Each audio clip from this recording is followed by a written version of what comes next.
everyone, and welcome to today's episode of the Arrowhead Podcast. You are in for a huge treat because I have two of the Warhawks' finest young freshmen joining me today.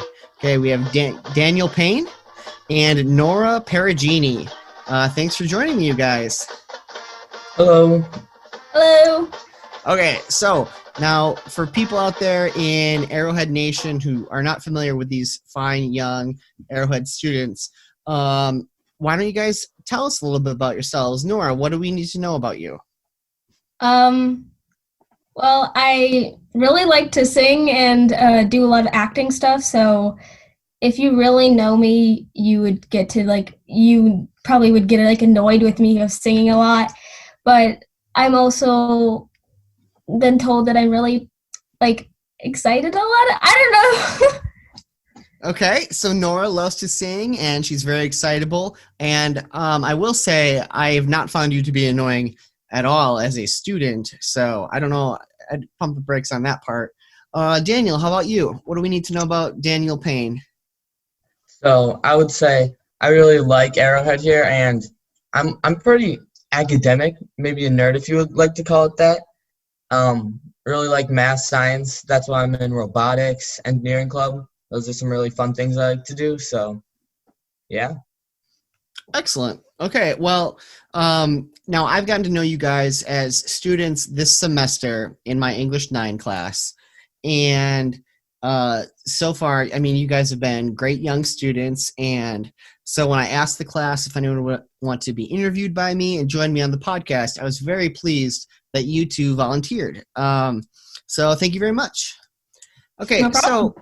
so now that we're here, let's give our audience a little bit of the inside scoop about what life is like right now as an Arrowhead freshman. So for people who have had their head in the sand, right now we're all doing virtual learning from home because of the coronavirus situation. So why don't you guys walk us through what your life has been like recently with all of the craziness going on?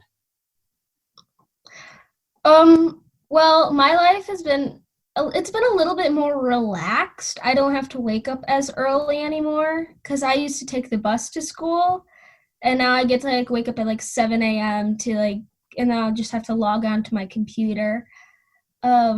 But classes are good. There's a lot more work than usual, especially social studies, because we have an assignment every single day. But and the Wednesday's off, today is a Wednesday. It's kind of nice because then I don't have to worry about oh my goodness, what's my next assignment? But otherwise it's going okay. Okay, so it's been going well for Nora so far. A little crazy, a little hectic, but hanging in there. How about you, Daniel? I would say it's really nice because there's a lot more flexibility. Like what Nora said, you get to wake up later because I had the bus and I'd get here at 6:20 every day. So I was waking up an hour, 2 hours before school. And with assignments, you're a lot more flexible because you don't have to, if you fully understand something, you're able to move on to the next assignment, and you're able to, and I also think there's a lot of good with there's a lot of already methods of communication set up between students. So even though we're not in class together, we're still acting like it is by talking to each other and making sure everyone's on the same page, which I think is pretty good. Okay, so yeah, talk to me a little bit more about what you were just touching on, Daniel. How have you guys been handling being distant from your friends and your close relationships? What's that been like, and how have you been able to deal with it? What methods have been successful for you? So personally, I Snapchat's a good method. There's also just FaceTiming or messaging. And personally, I like to just play video games, so getting on an Xbox party with some friends is always a good way. I've also seen some other friends go to the park with one or two other people, and don't worry, they're being safe. They're staying 6 feet apart, very key. But I think that's also a good way if you're still staying distant, but social distancing. Okay, Nora, how about you? What do you think? Well, like Daniel said, I've been like FaceTiming a lot. I don't have Snapchat, but I have been FaceTiming a lot with my friends. I've also my mom went to the store and she got me like note cards, so I've been like mailing my friends and writing like long letters to them and then like sending a bunch of pictures of each other to and then I'm friends with Grace Anderson and me and her like we drive to each other's houses and like we drop off like gifts. Like the other day I just like dropped off cookies at her house that I made, and she came over to my house to congratulate me in Broadway Company, which she's also in as well. So yeah, but FaceTiming's like the main thing that I do. Excellent. Okay, one thing I was wondering about, do you guys think that when these social distancing restrictions are lifted and things go back to more or less the way they were in the past, do you guys think that teenagers will have a different perspective, or do you think that this whole situation will impact the way we maintain our relationships, or do you think it'll just go back to the way things were?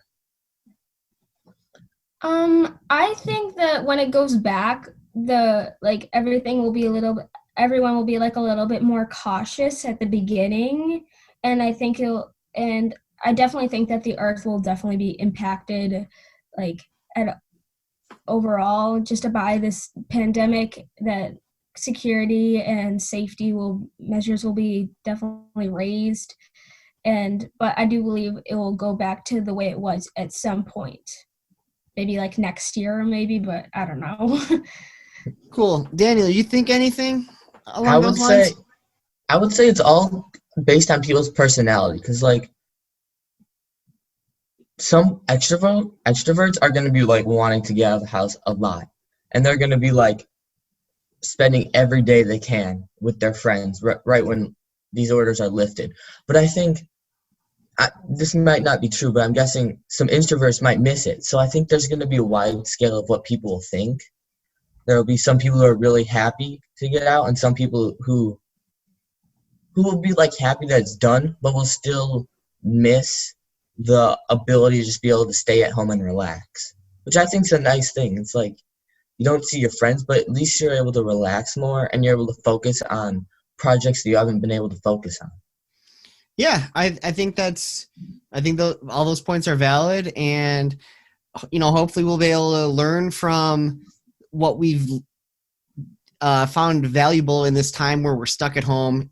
Things like you were saying, working on projects, or maybe spending extra time with your family that you might have been taking for granted before. But I definitely think I'll probably be in the group of people who is just really excited to get out and go do stuff too. I know for me, teaching online is not as much fun for sure. You don't get to see people, you don't get to interact with them. So I'll definitely look forward to that. Okay, let's change it up, talk about something a little different. Let's talk about what is your favorite thing about Arrowhead High School? So maybe a group or a club, a hobby. I know you've talked a little bit about some of your interests, but what's the best thing about Arrowhead, in your opinion? I would say how many clubs and activities there are for everyone to do, because no matter who you are, there's some sort of activity for everyone. And like I have some like really a lot of friends who like are not very social, but even them, they're able to find the perfect club for them, and they've like loved it since they've joined it. Okay, Nora, how about you? I have to say my favorite thing about Arrowhead is one, like what Daniel said, the clubs, and because there's like so much you can do, especially like the amount of like singing and theater things that I can do. I found that amazing. But also like the amount of people you get to meet, because in my middle school, I thought that I had met my friend group and I was going to stay with them forever. But then when I came to high school, I had completely like drifted off from there, and I found a group of people who were like even like more like me and who like liked singing and liked acting, and we fit. So that's what I think. Excellent. Yeah, I mean that's one of the things that I like too about high school. Something for everyone, And hopefully you're able to keep your group of friends that you had in middle school as long as you want to, but while still expanding that and meeting new people and finding people of similar interests or find a club that you love. Okay. What is the number one piece of advice you would give to an incoming freshman? Now that you guys have been through it for almost a full year, what do the eighth graders right now, what do they need to know about coming to Arrowhead next year? I would say make sure to get out there, because make sure to join clubs, because even though you might not you might go to it and you might not like it, at least you know that you don't like it. At least you know what you don't want to do, at least, because now you have an easier time finding what you do want to do and what you're more passionate about. Okay, Nora, what about you? What's your piece of advice? I've gone during this school year. I have gone back to my middle school a couple of times to help out with things, because I live so close to my middle school. And my friends from that were younger grades, they're like, "Oh, give us advice," and I always tell them, relationships in high school are not everything. Go find friends. Don't pay attention. You can find a guy or a girl anytime you want. Just don't. I find that that's not the priority. And go make new friends instead, and have fun with friends. So. Yeah, that's great advice. Make sure you're having fun and making as many friends as you can, and the rest of all that stuff will take care of itself, I think, right? Okay, Daniel, I have a question I've been dying to ask you, okay? Would you rather lose your vision or your hearing?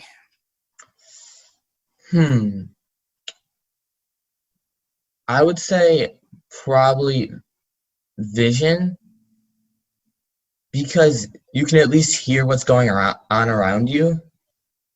And I think communication's a big part, and if you can't hear, it's much harder to communicate. So I think that's why I would say lose vision instead. Okay. Nora, question for you. Would you rather have the ability to speak with animals, or would you rather be able to understand and speak all foreign languages? I think I'd do the foreign language things, because I really like to travel. So if I could speak all those languages, one, it'd look really impressive, and two, I get to speak with people and make new friends from other states and countries. Okay. Daniel, one more question for you. Would you rather win the jackpot lottery, so you're pretty much financially set for the rest of your life, or would you rather have your life extended by 40 years from whenever you were going to meet your doom? I would say probably the jackpot, because if your life's extended for 40 years, just looking at financial side of that, how would you be able to, you need to have a good job to support you for the extra 40 years of retirement. And then also, it'd be really sad to see everyone else that you love go, because you'd still be alive for 40 years and they'd all be you just be waiting. You'd just be sitting watching the world go by. Okay. All right. And Nora, your final question from me is, would you rather have the ability to hear everyone's thoughts, so you can kind of read their minds, or would you rather have the ability to become invisible? Invisible. I don't want to listen to other people's thoughts, because I'm afraid of what they would think about me, or I feel like I can just envision myself hearing something about someone else or someone I knew, and then I just start crying because it'd be so hurtful or something like that. So invisible, if I could just become invisible in a second, it saved me from so many embarrassing moments. Nice. Excellent. Yeah, I mean, invisibility would be nice. That would be a good thing to have. Okay, last thing before we go, what are you guys looking forward to? What's coming up in your lives, maybe over the summer? What has you excited right now? Well, I'm going to be doing the show Mamma Mia for Broadway Company, so I'm really excited for that because we're gonna start auditions in the summer and then start practicing, and I'm super excited. Awesome. And for our viewers out there and for me who want to see Mamma Mia, when can we expect that one to be performed? Oh, I don't know when, but it's definitely gonna be around when school starts. Maybe Cool. like September, October, November. Somewhere in there, somewhere this fall. Excellent. Daniel, how about you? What are you looking forward to? Well, I'm going to be turning 16 over the summer, so I'll be able to start driving, and I'll be like one of the first people to drive in my grade, so I think that'll be very interesting and fun. Nice. Where's the first place you are going to go with your new license? I'm not sure, because like I already have my permit, so I've already been like driving around, Mm-hmm. but I've never really thought of where I would go. Okay, well, you should think about it because it'll be coming up pretty soon, all right? All right, Got it. people. Well, Nora and Daniel, thank you both so much for taking a little time out of your day to hang out with me and our wonderful viewers. And I will see you guys in English class, and you guys have an awesome day, okay? Thank you. You too. Bye. Awesome. Thank All right, you. thanks, guys. Take care. I'll see you Bye. later. Bye. Everyone, that was our show for today. Thank you so much to Daniel and Nora for joining me. And I hope that you liked getting the inside scoop on their lives. And that I hope if you enjoyed the podcast, feel free to click subscribe so you can always get the most up to date episode of the Arrowhead Podcast. Have a great day, everyone. Bye bye.